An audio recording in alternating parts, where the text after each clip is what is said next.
मैं एक धुंध है, और धुंध भी कोई वास्तविक धुंध नहीं जो पहाड़ों के ऊपर छा जाती है, पहाड़ ढक जाते हैं, जो बादलों के रूप में आकाश पे छा जाती है, आकाश ढक जाते हैं, वैसी धुंध भी नहीं,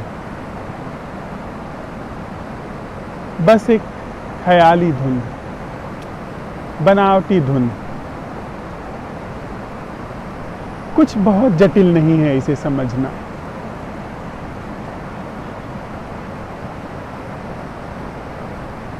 ये पीछे दिखाई पड़ रहे पहाड़, जिनका नाम हम लोगों ने पहाड़ रखा है,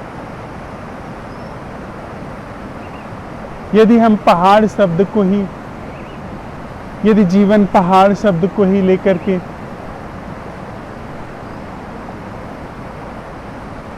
रुक जाए तो यह पहाड़ शब्द एक धुंध हो गया।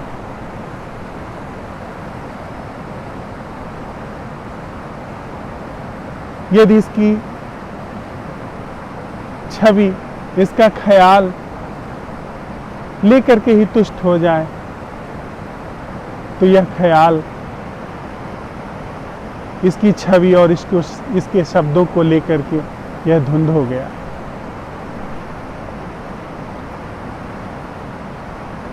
लेकिन धुंध ऐसी है जो इतनी बार दोहराई गई है, इतनी बार उसको जुगाली की गई है कि वह धुंध सच्ची सी प्रतीत होने लगी। वह धुंध वास्तविक सी प्रतीत होने लगी है।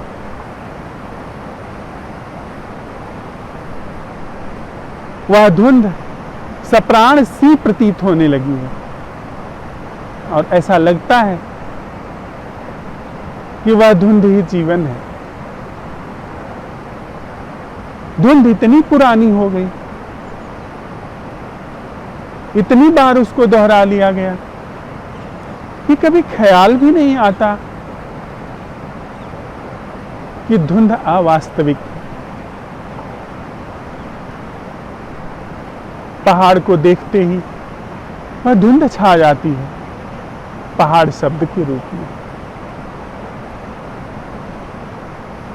किसी व्यक्ति को देख करके वह धुंध छा जाती है, उसके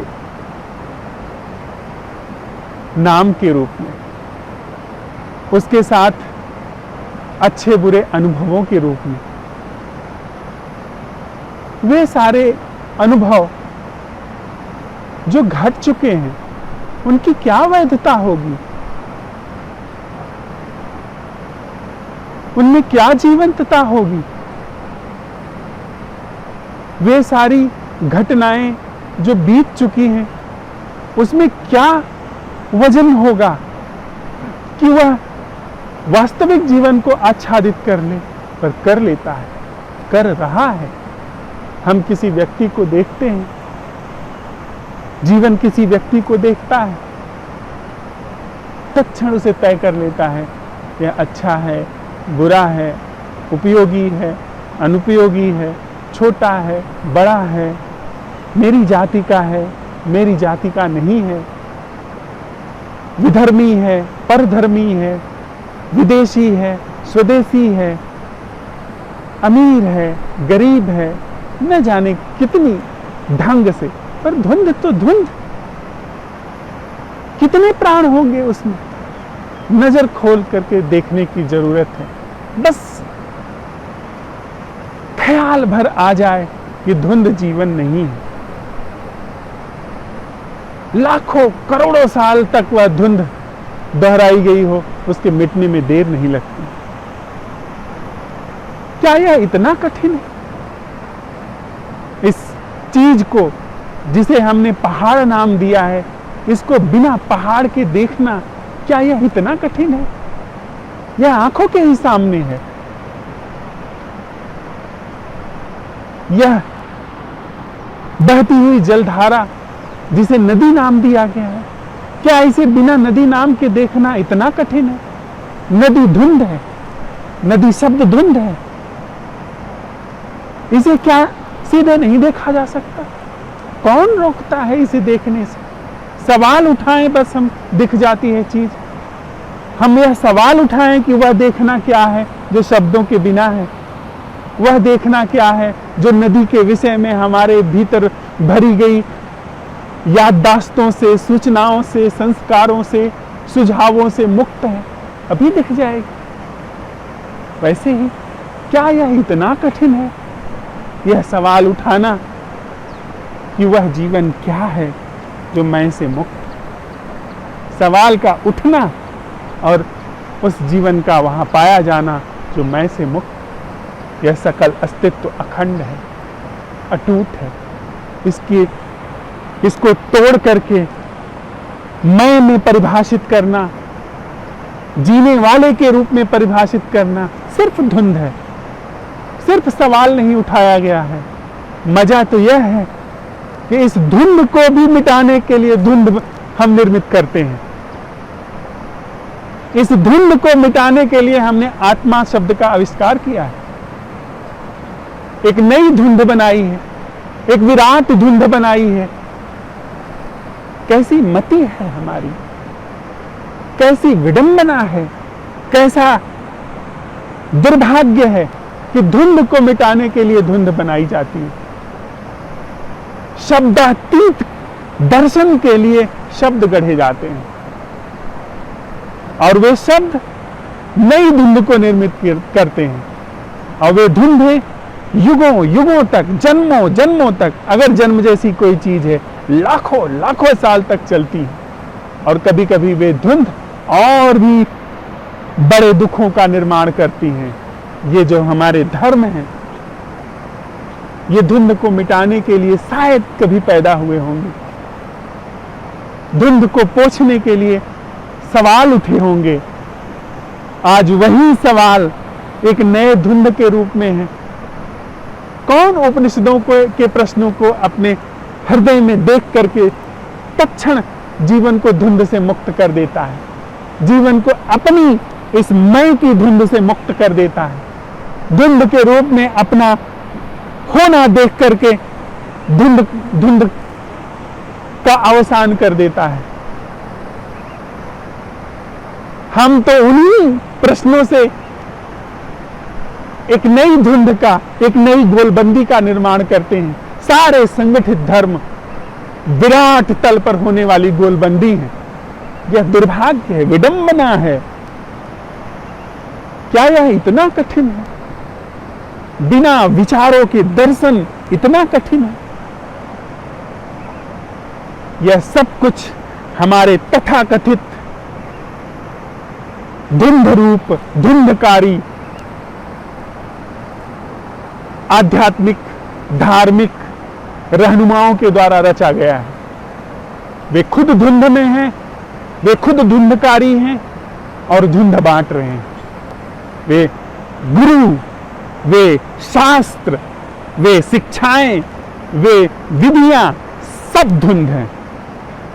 क्या सिर्फ यह सवाल नहीं उठाया जा सकता कि यह जो चीज देखी जा रही है, इसका बिना शब्दों के देखना क्या है? और इस सवाल उठाने में ही उसका दर्शन हो जाएगा। सवाल उठाना भी एक औपचारिकता है।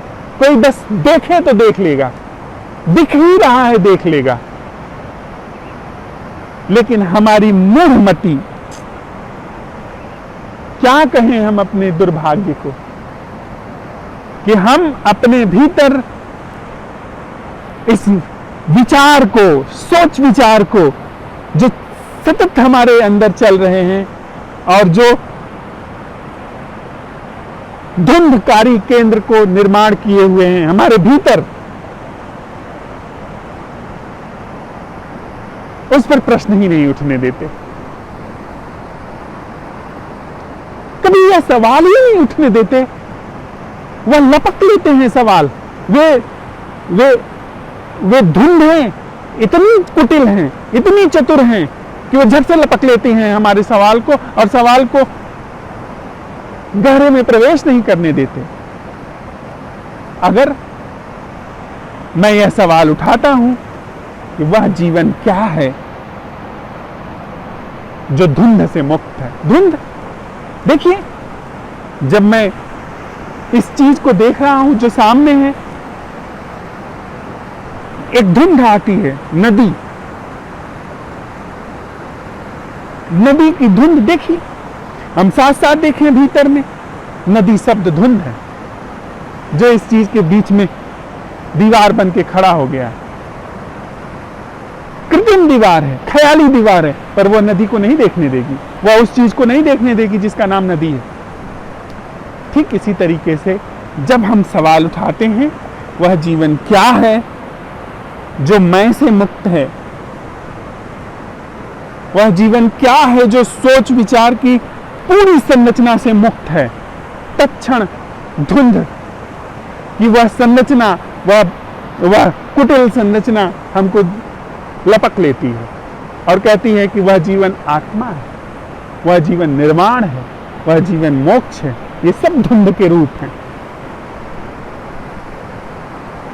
तत्क्षण वह लपक लेती है, कहती है कि इस धुंध की मुक्ति, इसमें से मुक्ति सदगुरु के चरणों में होगी, सदगुरु के मंत्र से होगी, इस विधि से होगी, विपस्सना साधनी पड़ेगी, सक्रिय ध्यान करना पड़ेगा, तब जाकर के इस धुंध से मुक्ति होगी। धुंध, धुंध से मिटाने के लिए नई धुंध, यही हमारे चित्त की दशा है। क्या ऐसा सीधे संभव नहीं है? सीधे यह प्रश्न उठाया जाए कि वह जीवन क्या है जो धुंध से मुक्त है, और किसी भी धुंध को, किसी भी उत्तर को स्वीकारा न जाए, क्योंकि उत्तर धुंध के रूप में नहीं आएगा। उत्तर, यदि मैं यह सवाल उठा रहा हूं कि वह जीवन क्या है जो मैं से मुक्त है, तो उत्तर मैं को नहीं आएगा, क्योंकि मैं धुंध है। उत्तर मुझे कभी नहीं आएगा, क्योंकि मैं धुंध हूं। उत्तर जो आएगा वो धुंध की मुक्ति में आएगा, जिसका मुझे कभी पता नहीं चलेगा। पर हां, वहां पे जीवन धुंध से मुक्त होगा, और धुंध से मुक्त जीवन है। यह पहाड़ शब्द से मुक्त यह चीज है जो पीछे है। जीवन है जो इस मैं से मुक्त है, इस मैं की संपूर्ण अवधारणा से, इसके समूचे व्यापार से मुक्त ऐसा जीवन है जो मैं से सर्वथा मुक्त है, जो सोच विचार से सर्वथा मुक्त है। ऐसी उपस्थिति है जो समय से मुक्त है। समय धुंध है, वह समय जो हमारे चित्त में धुंध के रूप में काम करता है, भविष्य के रूप में काम करता है, अतीत के रूप में काम करता है, या तथाकथित रूप से वर्तमान के रूप में काम करता है, वह धुंध है।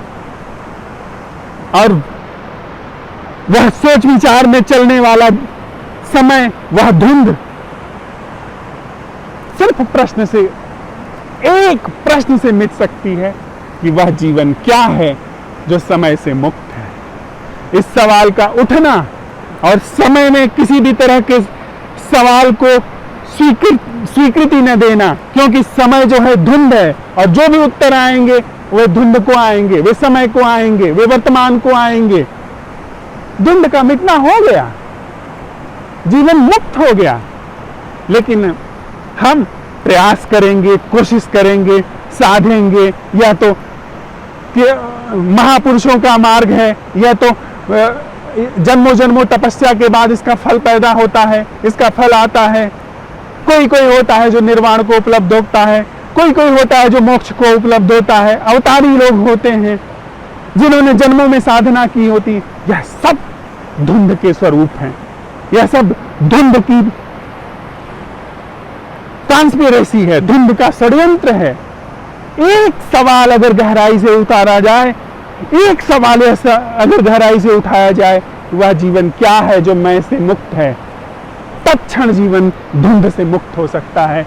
अर्थात तत्क्षण जीवन इस समूची मैं की सांगोपांग संरचना से मुक्त हो सकता है, क्योंकि जीवन को सिर्फ एक ख्याली धुंध घेरे हुए हैं, आच्छादित किए हुए हैं।